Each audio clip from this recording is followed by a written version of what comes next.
So, good morning. This is Friday, March 11th, and we have to take a break at 10 o'clock. So hopefully we can dispose of this bill in a timely manner. Last night I had a conversation with the commissioner and various emails between Ben and the Inspector General, and hopefully we reach some accommodation. But if not, we'll continue to try to discuss this. So, Ben, if you want to walk us through the latest, already Sure. draft 4.1.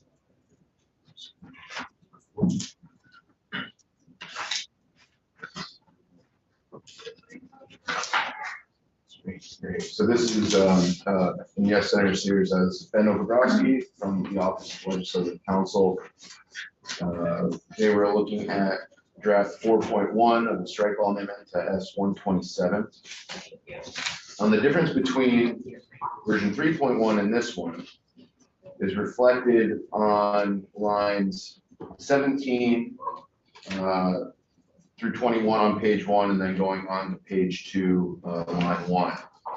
But essentially what this does is, starting on line 17, this keeps the language of the current statute for the de novo review. So the appeal shall still be based on a de novo review of the record. The appellant may offer testimony in its discretion for good cause shown. The court may accept additional evidence to supplement the record. That's the current statute. And this version of the amendment keeps that language. The addition that is new is starting on line 19 on page 2, line 1, that states, if additional evidence is accepted by the court, the department, through the Office of the Vermont Attorney General, shall have the opportunity to present rebuttal evidence, including testimony, for the court's consideration. So this, I believe, captures what was discussed yesterday in testimony, where there's still this de novo standard that can be supplemented by evidence if the court deems it appropriate for good cause shown. And then if that's shown, or if that's accepted, the department will have an opportunity to rebut it. And so it provides a development of the record if the court deems it appropriate, rather than just a completely new review. Scrolling down farther onto page 2, you will. And this is where you're going, I think. The subject matter jurisdiction, I'm confused about. Or not jurisdiction. Well, this is to accommodate a situation, I think, that was brought up by both the Defender General but primarily the department, where oftentimes furloughees will submit an appeal, but it can't be heard. Oftentimes there may not be counsel to advise them. And so it would be for, the period here is for, under current law, is the interruption or revocation period is for 90 days or longer. If it didn't meet that standard, then the court wouldn't necessarily have subject matter jurisdiction. And I think that this is also aimed to help with the paperwork issue that was discussed. So basically give the department an opportunity to object without having to submit the full record. There's a certification of subject matter jurisdiction saying that the court can hear this, and then the department has that ability to object if, for whatever reason, the certification was incorrect. Okay, maybe this is a term of art that I'm not familiar with. Subject matter jurisdiction. So you're saying it could be longer than 90 days. How is that subject matter? Well, so it's the topic that the court can hear. Yeah. And so often that is a common defense that is often levied in court cases, that the court doesn't even have subject matter jurisdiction to hear the case. They can't hear the topic that is being brought up. And this is language to ensure a process if, for whatever reason, the court did not have the ability to hear the case because it was outside of the time period. Because it seems like what we're doing is we're requiring in every case that they include a certificate that they have jurisdiction instead of, I thought the way it would be is that you presume jurisdiction and then someone can fight it if they are challenging what the court is doing. But Yeah, and I'm not as familiar with this specific process and how Yeah. it plays out in the appeal process, so that could be a better question for the Defender General of the department. But this language has maintained throughout all the versions of the bill, and it's just to ensure that the parties don't have to submit the full record before this issue is resolved. I think it's just sort of a practical burden to assist with it. But the Defender General of the department may have a little bit more insight as to the process itself. And if there are no more questions on this part, on page 2, line 7, the abuse of discretion standard is back. So now the appellant shall have the burden of proving by preponderance of the evidence that the department abused its discretion in imposing a further revocation or interruption for 180 days or longer, pursuant to subsection D of the section. So this goes back to what the statute currently is, with the exception of the change from 90 to 180 days. Scrolling down into subdivision 2, the change in this section is the, I guess, reprise of the length of interruption or revocation not being consideration in the abuse of discretion determination, and that language is contained on lines 13 through 15. This is what was initially in the bill as first amended, and was part of the discussions with the department about going back to the de novo plus standard and incorporating the abuse of discretion. That this would be outside of what the inquiry of the current court would be. Mr. Chair. Yes. I just wanted to flag that last sentence. I wasn't convinced that we should have that. When we were hearing the testimony, it sounded as though there were cases, the Defender General brought up those cases, and it sounded like the court had found that there was abuse of discretion, partially because of the length of the interruption. So I don't know why we would specify that a court can't look at that. Commissioner Dummel may have a response. Okay. Commissioner?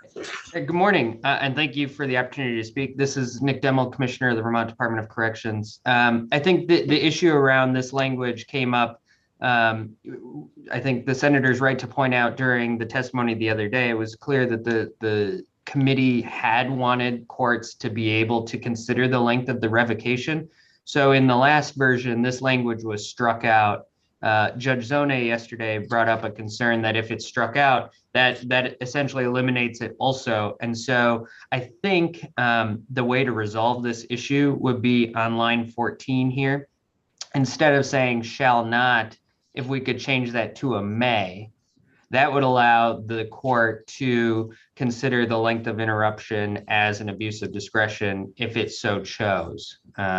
So I think shall not could change to may, and that would capture both the concerns of the Defender General, but also the concerns of the testimony that we heard, that we provided the other day, if that helps. Oh my goodness. You know, when the majority leader hands food to the Senator Wyndham, wow. She's gonna get used to this special What treat. it is, did she buy it for you or did you pay her? No, she did. Oh, we should put it in orders. Treat. And Church, Did that, I'm sorry for the interruption. That sounded like a good solution to me. yeah, and my apologies if I misunderstood that in the back and forth. You know, that it's a simple change to may instead of shall not.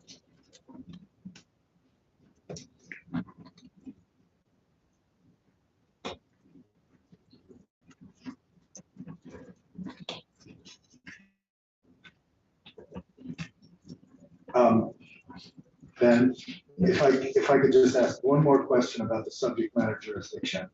So it includes a certification that the court has subject matter jurisdiction. Who is certifying? The appellant, so it would be the furlough.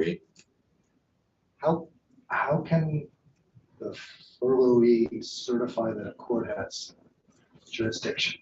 Well, it would just be basically an attestation of some form, and, typically there would be either a sworn statement or maybe a form that is created by the court system to just say that it meets the criteria of the, 180-day interruption or a revocation.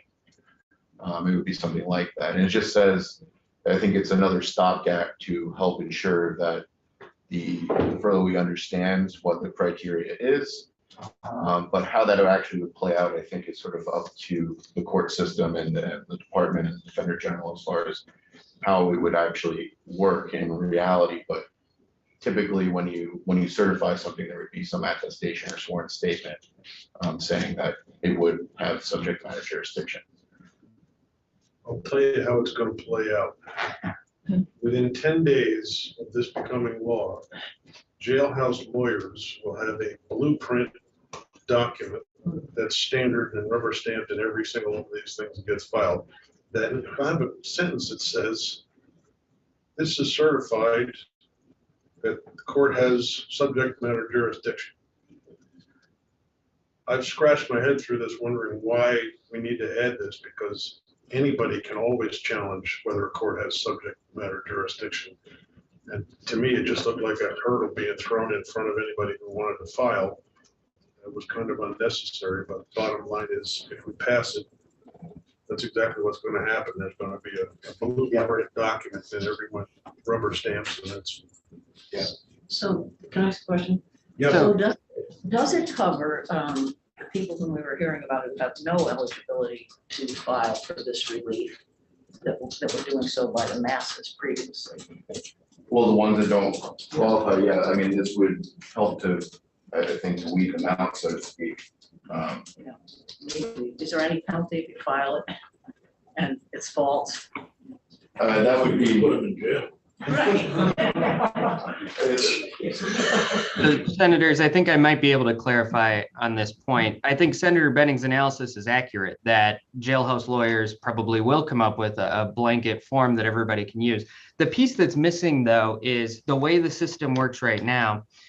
Somebody files an appeal for furlough interruption, and the department is required then, without any opportunity to stop the system from moving forward, to compile the entire record and send it to the court. This is the onerous administrative burden that we are trying to avoid. And so by building in a certification and the opportunity for the department to appeal within 14 days, it would enable us to say, no, they don't actually meet their certification. The court cannot hear this case because it's an interruption for less than 90 days, or if we change the law, 180 days, or for some other reason. And so it gives us that opportunity to say, stop the process until we can determine whether or not they actually do meet the criteria under Rule 74. And what we're seeing is there are several cases where the individuals don't meet the criteria, file their appeal, and the department is hand is forced at that point. And that's where we have to carry on this administrative burden, and it's for naught, because when we all get to court, then the case is thrown out.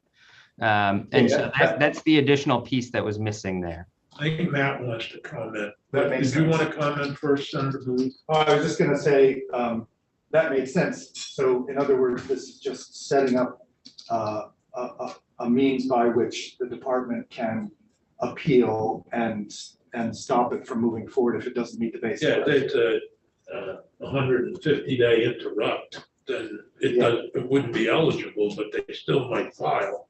This would help the department avoid all the paperwork, as I understand it. Matt, That's correct, Senator. Thank you. Did you want to comment? Yes, I did. This is getting at the spirit of what the department wants, but I think it's a kind of awkward way of dealing with it. And what I think really should happen here is that the inmates, as Senator Benning pointed out, are going to check a box in a form, and they don't know what that means. Of course, they're unrepresented at when they file the appeal, because it's the inmates who file the appeal. What I had conceived of is that if the department gets an appeal that is on an interrupt that's less than 90 days, they are the ones who would file the objection to subject matter jurisdiction in a one-page form and request that it be dismissed based on the fact that that it's less than 180 days. In the meantime, it's on those cases that the department would not have to produce the record. You don't want to tie up the process of producing the record and slow down the court process, where in every single one there's going to be a delay for some reason if the department files an objection to something other than subject matter jurisdiction. The real issue is here. You don't want the department clearly producing documentation on cases that is less than 180 days. So that, to me, the burden of raising the objection should be on the department. It's literally, they'll look at the form. Is this 180 days or not? Oh, it's not. We object. You don't have to produce the record. You state because the thing is less than 180 days, the interrupt, and that's the end of it. This kind of does it a little bit backwards, putting the burden on the inmate who is unrepresented at that point to make that determination. All right. Seems like we're getting somewhere. I think, if I might just weigh in on that, I think the Defender General is correct, and I think we're all aiming towards the same goal, and it's a matter of how do we get there. Currently, though, there's no mechanism to do what we're all talking about. And so I think what Ben did here in the language is try to create that mechanism. And I think it actually, as it's written, creates some parity. Both the appellant who's saying, I do meet the criteria, my case should be heard, and the department have a burden as it's currently written. The appellant has the burden to say, yes, my interrupt is for longer than 180 days. And the department can say then, no, it isn't. I think it's disingenuous a little bit to say that the department is going to file an objection on every one of these. Really, we're just trying to eliminate the cases that don't meet the basic criteria under the statute. And so on all those other cases, we're happy to produce the record. What we don't want to do is waste our time producing records for cases that we know are just flatly out of the orbit of the statute itself. I think it's written, it says the department shall file any objections to the notice of appeal. What and I understand it's in the context of this paragraph, but if the objection really here is to subject matter jurisdiction, because I'm sure the department objects to many of these appeals on grounds other than subject matter jurisdiction. So I would just want to clarify if you want to keep this same structure that you can let the inmates create their checkbox, and so be it. But the issue is subject matter jurisdiction. So can you go over the changes right now? Can I interrupt for 1 second? I just got a note saying that the live stream is not working. From Mark Weaver. It says we're live, so I have no idea, but I think we need to. Well, this is a final day before trial. I can't, we're listening to the witnesses are hearing us. I don't want I know committees all here. it's a policy of, it's not, I think it's bad policy, but. I'm thinking Preston is outside the door listening on his laptop if we want to check and see if he's getting it. Oh. Yeah, I just went on the. Adam. Not there now? Oh. All right, let's, Said he was going to do I that. just sent an e-health ticket in. what do we do? All right, what are we supposed to do? End the meeting? We are. That's what they're supposed to do, but I think it's a bad policy. I think we should go forward because we're up against the deadline. Yeah, I mean, I could quickly make the change that's being suggested, if that's what this committee wants. Why don't we take a that, break? go back on. We're gonna have to break at 10, but why don't you go do draft 5.1? Come back and hopefully we'll be live again. You all can take your screen share down so we can all see each other and say hi, but where the meeting is postponed until we get our technical difficulties. That's just, if you guys can mute yourself this way, I can keep the live stream going so they can check and see what the issue is. And I'm gonna actually mute us right here.